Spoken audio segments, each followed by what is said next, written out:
प्रधानमंत्री नरेंद्र मोदी के सफल 12 वर्षों के कार्यकाल को अभिवादन के अवसर पर देवेंद्र फडणवीस व सभी लोगों के मौजूदगी में राष्ट्र निर्माण तथा पूर्ति विशेष संग्रह अंक का हुआ अनावरण।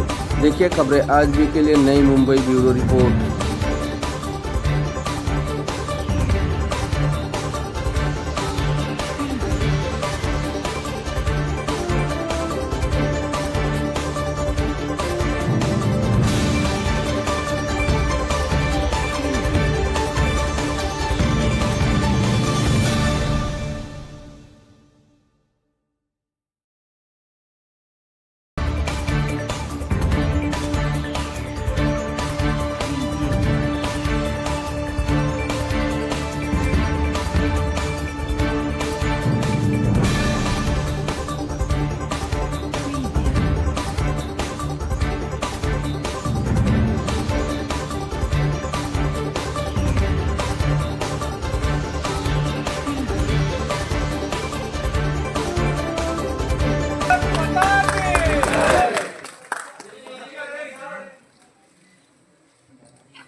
स्टार्ट करू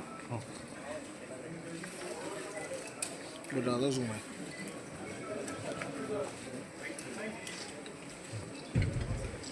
पेमेंट गेटवे हा यूपीआय आहे।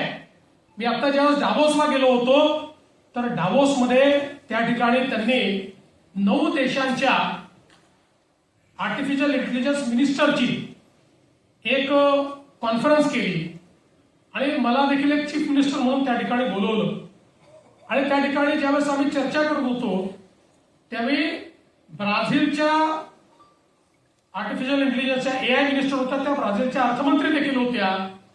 त्यांनी त्या ठिकाणी सांगितलं की आता आम्ही कंप्लीट डिजिटल अशा पद्धतीच्या इकॉनॉमीकडे चाललो आहोत आणि या डिजिटल इकॉनॉमीमध्ये जात असताना आम्ही भारताचा यूपीआय स्वीकारलाय आणि त्याच्यामुळे आमची डिजिटल इकॉनॉमी चांगल्या पद्धतीनं प्रोसेस होते।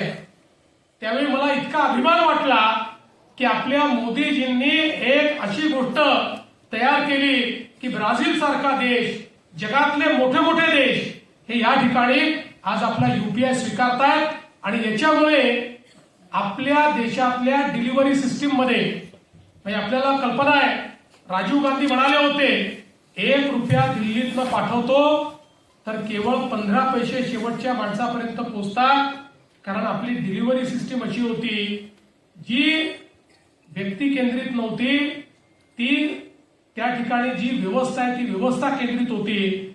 व्यवस्थेतल्या प्रत्येक माणसाला त्यातनं आपला शेअर काढून घेता येत होता आणि त्यामुळे शेवटच्या माणसाला 15 पैसेच मिळायचे। पण मोदीजींनी ही जी सिस्टीम उभी केली, मोबाईल आणि यूपीआयची जी सिस्टीम तयार केली, जनधन खात्यांची जी सिस्टीम तयार केली, त्यामुळे आता कुठल्याही योजनेचे पैसे हे थेट बेनिफिशरीच्या खात्यामध्ये जातात। आता आपल्याला हे ऐकायला मिळत नाही की तहसीलदाराने पैसा रोखला, तलाठ्याने आमचे पैसे खाऊन टाकले, कुठल्या तरी इंजिनियरने आमचे पैसे मारून टाकले। आता हे होत नाही, थेट लोकांच्या खात्यामध्ये पैसे जायला लागले आणि भारतातल्या डिलिव्हरी सिस्टीमला एक प्रकारे नवीन रूप देऊन या देशातला ग्रासरूटचा जो भ्रष्टाचार होता तो समाप्त करण्याचं काम हे मोदीजींनी या ठिकाणी केलं।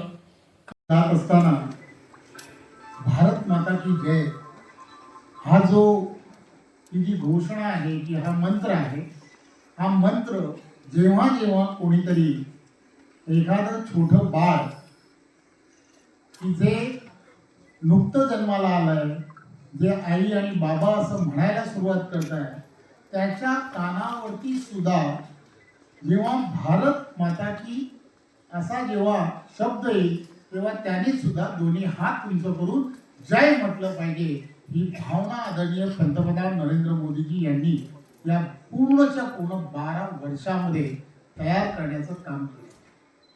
प्रत्येक क्षेत्र आणि या प्रत्येक क्षेत्रामध्ये काम करत असताना देशाला एक वेगळी दिशा कशी देता येईल, जगाच्या समोर भारत देशाला एक विश्वामधला असणारा सर्वश्रेष्ठ देश म्हणून नावारूपाला कसा येईल या दृष्टिकोनातून जे करता येऊ शकतं ते करण्याचा प्रयत्न हा आदरणीय पंतप्रधानांनी केला.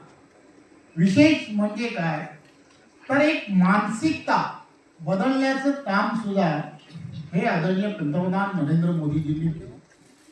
प्रत्येक व्यक्तीला असं वाटत होतं की येणारा काळ हा आपण आणि आपल्या देशातील असणारा प्रत्येक जण हा कशा पद्धतीने विचार करतोय आणि एक संपूर्ण देशभरामध्ये भ्रष्टाचाराच्या विरोधात एक जन आंदोलन उभं केलं. आणि त्या जन आंदोलन फक्त उभं केलं नाही तर ज्या वेळेला मी पंतप्रधान म्हणून शपथ घेईन, पंतप्रधान म्हणून मी माझी कारकीर्द सुरू करेन, तेव्हा एक स्वतःच्या मनामध्ये त्यांनी विचार केला आणि त्यांनी बोलून दाखवलं, मैं न खाऊंगा और किसी को खाने नहीं दूंगा. पारदर्शकपणे कारभार हा यानंतरच्या काळामध्ये देशामध्ये होईल याची त्यांनी पूर्ण दखल घेतली आणि पार्लमेंट टू पंचायत या सगळ्या व्यवस्था बदलता कशा येतील आणि म्हणून डिजिटल इंडियाच्या माध्यमातून हा सर्व विषय हा त्यांनी हाताळायला सुरुवात केली.